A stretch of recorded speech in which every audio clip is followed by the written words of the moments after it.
साल आगे है। आप 2025 में हो, वहां जाके देखो वो 2100 से पार है। 100 साल की प्लानिंग है, क्योंकि वहां देश के लिए सोचा जाता है। यहाँ व्यक्ति अपने परिवार के लिए, अपने लिए सोचता है। जब अपने लिए सोचोगे तो राष्ट्र हित में कौन सी नीति बनाओगे? सब अपना अपना स्वार्थ लेके बैठे।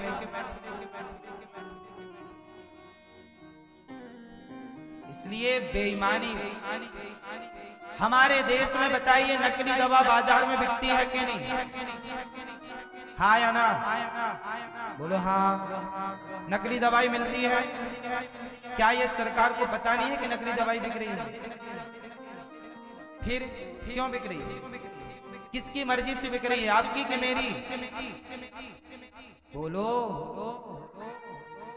क्यों बिक रही है? वो नकली कंपनियां सरकारों को खूब पैसा, ले लो 10 करोड़, 50 करोड़ ले लो। इस संसार में पैसों में सब कुछ बिकता है मेरी माँ। पैसों में सब बिक गया, बिक गया, बिक गया। इसलिए कहता हूं कलयुग है, ईमानदार कहीं ढूंढोगे तो मिलेगा कोई। भगवान सबको सद्बुद्धि दे। और मैं यही कहता हूं कि जितना भी भ्रष्टाचार हो रहा है, ये भारत माता के साथ आप गद्दारी कर रहे हैं, जो कर रहे हैं। इसलिए अपने वतन, अपने राष्ट्र के साथ गद्दारी करनी चाहिए। अरे मैं रहूं, देखो आज मैं हूं, कल मैं नहीं रहूंगा, लेकिन जब मैं नहीं रहूंगा तब भी भारत रहेगा। इसलिए व्यवस्था ऐसी बनाओ कि मेरे न रहने पर भी, मेरे ना रहने पर भी मेरे भारत में खुशहाली बनी रहे, मेरा देश समृद्धवान बना रहे, मेरा देश सदा आगे बढ़ता रहे। तब होगा जब आप देश के लिए सोचेंगे, देश के लिए नीतियां, रणनीतियां बनाएंगे। ऐसे अपना अपना पेट तो सब भरी रहे।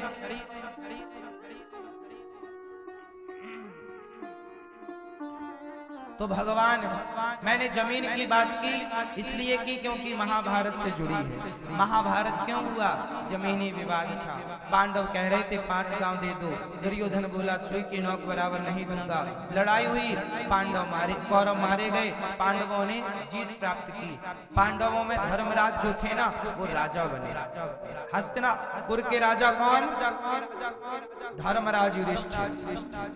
जब राजा बने तो क्या हुआ कि वहां पर ना दुर्योधन पड़ा हुआ था। दुर्योधन मरा नहीं था, उसकी जांघ टूटी थी। भीम भैया ने गदा मार मार के दुर्योधन की जांघ तोड़ दी। वो पड़ा था सरोवर के किनारे। जब पड़ा था तो वहां उससे मिलने रात को ना अश्वत्थामा जी आए, गुरु द्रोणाचार्य के पुत्र। जब अश्वत्थामा आए तो अश्वत्थामा ने पूछा कि मित्र आगे की रणनीति क्या है? दुर्योधन बोला अब तो मैं मर रहा हूँ, अब तो युद्ध खत्म हो गया, अब तो मैं मरूंगा, और क्या रणनीति? तब अश्वत्थामा ने कहा दुर्योधन आपने हमें एक मौका दिया होता तो हम बताते पांडवों को। तो चलो, अपने बहते हुए खून से अभिषेक कर दिया अश्वत्थामा का दुर्योधन ने। जाओ अब हमारे सेनापति आप जाओ, करो क्या करना हो। बोले मैं अभी पांडवों को मार कर लाता हूँ। आधी रात को पांडवों को मारने अश्वत्थामा चले। अच्छा, द्रौपदी के 5 बेटे सो रहे थे, और वो द्रौपदी के 5 बेटे ना, 5 पांडवों का एक एक बेटा था। अब रात के टाइम पर अश्वत्थामा ने पांडव समझकर द्रौपदी के 5 बेटों की ही हत्या कर दी, और द्रौपदी के 5 जवान बेटे मारे गए। द्रौपदी के 5 बच्चों का सिर काट कर ले गया दुर्योधन। देखो मित्र, मैंने पांडवों को मार दिया। दुर्योधन ने देखा, अरे तो सही पांडव हैं, एक काम करो भीम का जरा सिर लाओ। भीम का सिर लिया और दबाया, तो आराम से दब गया। दुर्योधन बोला ये भीम नहीं। ध्यान से देखा तो वो पांडव नहीं थे, पांडवों के बेटे थे। भीम का बेटा भीम जैसा दिखता था। द्रौपदी के 5 पांडव पति है ना, तो 5 से एक एक बच्चा हुआ था। तो 5 के बच्चे जो थे 5 की तरह दिखते थे। प्रतिविंध्य, सुत सौम और श्रुतकर्मा, शतानीक और श्रुतसेन, ये 5 नाम थे। तो भीम का बेटा भीम जैसा, तो भ्रांति गलतफहमी हो गई कि भीम है, दबाया सिर तो वो आराम से दब गया। भीम, दुर्योधन बोला कि नहीं ये पांडव, भीम नहीं हो सकता, भीम तो बलवान है, उसका सिर ऐसे थोड़ी दब जाएगा, तो बहुत 10,000 हाथियों का बलशाली है। छाती फाड़ दी उसने। भीम भैया ने छाती किसकी फाड़ी थी? दुशासन की। और छाती फाड़ कर उसका खून निकाला और खून ले जाके कहाँ दिया? द्रौपदी को। द्रौपदी ले अपने बाल, द्रौपदी के बाल पकड़े थे ना दुशासन ने, तब द्रौपदी ने प्रतिज्ञा कर ली थी, दुशासन तूने मेरे बाल छुए हैं, तेरे खून से स्नान करूंगी, तब भी मेरे बाल बंधेंगे। उस दिन से द्रौपदी ने बाल नहीं बांधे, खुले रहे बाल। फिर दुशासन को फाड़ कर छाती उसकी, खून निकाला भीम भैया ने द्रौपदी के पास। तब जाकर के तो ऐसे भीम का सिर आसानी से दुर्योधन बोला, ये तो पांडव पुत्र है, मित्र तुमने तो मेरा वंश नष्ट कर दिया। उसी पहले तो खुश हुआ, पांडव मर गए, दुर्योधन को लगा पांडव मर गए, फिर दुखी हुआ कि पांडव पुत्र है, सुख दुख के बीच में संधि में दुर्योधन की मृत्यु हुई, दुर्योधन मर गए।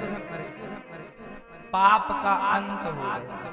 पाप कितना भी ताकतवर हो, मेरी सच बताऊं, पाप कितना भी ताकतवर क्यों ना हो, पाप एक दिन मरता जरूर है।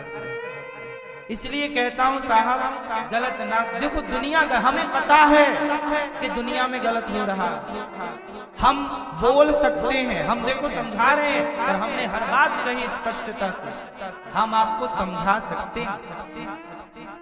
दुनिया में पाप है, हम पाप रोक नहीं सकते पर समझा सकते हैं। समझाओ, रोकने का प्रयास करो, पर इसका मतलब ये नहीं कि सब पापी हैं तो हम भी पाप करने लग जाए, सब बेईमान हैं तो हम भी बेईमानी करने लग जाए। नहीं, जमाना पापी होए तो होए, बेईमान होए तो होए, तुम करो बेईमानी भैया, हम नहीं करेंगे। अपने को बचाए रहो।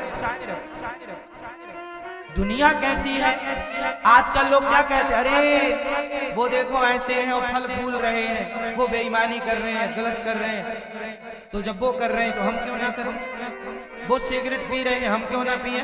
वो शराब पी रहे हैं, हम क्यों ना पिए? लोग कहते हैं अमेरिका के लोग मांस खाते हैं, हम क्यों ना खाएं? नहीं साहब, सबसे अपनी तुलना क्यों करनी है? सबसे अपनी तुलना, आपको भगवान ने सबसे अलग बनाया, नहीं बनाया? क्यों मेरी माँ? सबके जैसी आप हो कि सबसे अलग हो? बोलो बोलो बोलो। इस धरती में प्रत्येक व्यक्ति हर दूसरे व्यक्ति से अलग है। बोलो हाँ। किसी का अंगूठा, किसी के फिंगरप्रिंट्स मिलते हैं क्या? आंख मिलती है क्या? बोलो भैया, अलग अलग है ना सब? क्यों भैया? सब अलग है। इसलिए आप ये मत कहा करो कि वो बेईमानी कर रहे हैं, भ्रष्टाचार, तो हम भी वो करें ना, हम क्यों ना? वो करेंगे तो भरेंगे भी वो, क्योंकि आज कर रहे हो तो कल भरोगे भी, भरेगा कौन? इसलिए दुनिया की नकल ना करो, समाज को आप अच्छा बनाओ। दुर्योधन मर गया, अश्वत्थामा भागा, द्रौपदी रो रही, मेरे बेटे मर गए, मेरे पुत्रों की हत्या कर दी, 5 बेटे मरे पड़े हैं। सोचो उस माँ के साथ क्या गुजरा होगा जिस द्रौपदी के 5 बेटे एक साथ मारे गए। अच्छा मैया एक बात बताओ, भगवान कृष्ण ने द्रौपदी की लाज बचाई कि नहीं?